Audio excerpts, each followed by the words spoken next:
बड़ेड़ होने पर कृष्ण ने कंस का वध किया, नाना उग्रसेन को गद्दी पर बैठाया, देवकी के मृत पुत्रों को लेकर आए और माता पिता को कारागार से मुक्ति दिलाई।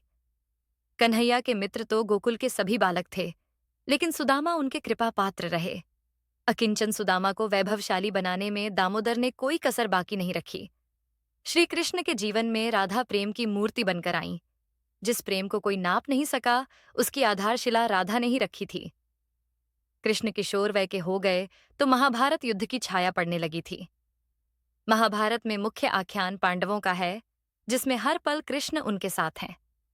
महाभारत को अर्जुन व्यापार कहते हैं, तो कृष्ण ने इसे धर्म युद्ध बताया। युद्ध के शुरू में ही श्री कृष्ण ने कहा, जहां धर्म है वहीं कृष्ण है, और जहां कृष्ण है वहीं विजय है। महाभारत के छठे पर्व भीष्म पर्व में भगवत गीता है। भगवान ने इसे गाकर अर्जुन को सुनाया, इसलिए इसका नाम गीता पड़ा। श्री कृष्ण ने कहा कि सज्जनों की रक्षा व दुष्टों के संहार के लिए मैं हर युग में अवतार लेता हूं।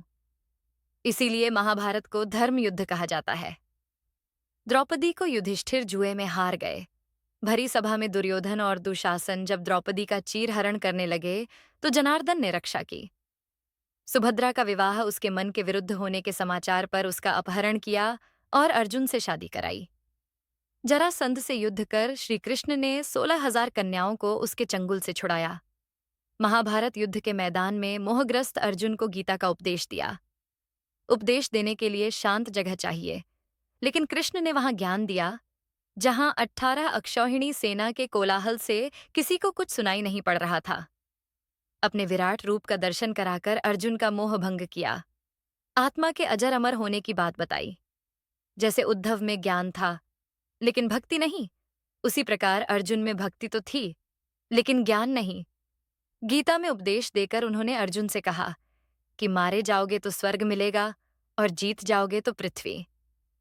इस तरह पार्थ को युद्ध के लिए तैयार किया। भगवान ने कहा कि जो मुझे जिस तरह याद करता है, मैं भी उसी प्रकार उसका भजन करता हूं।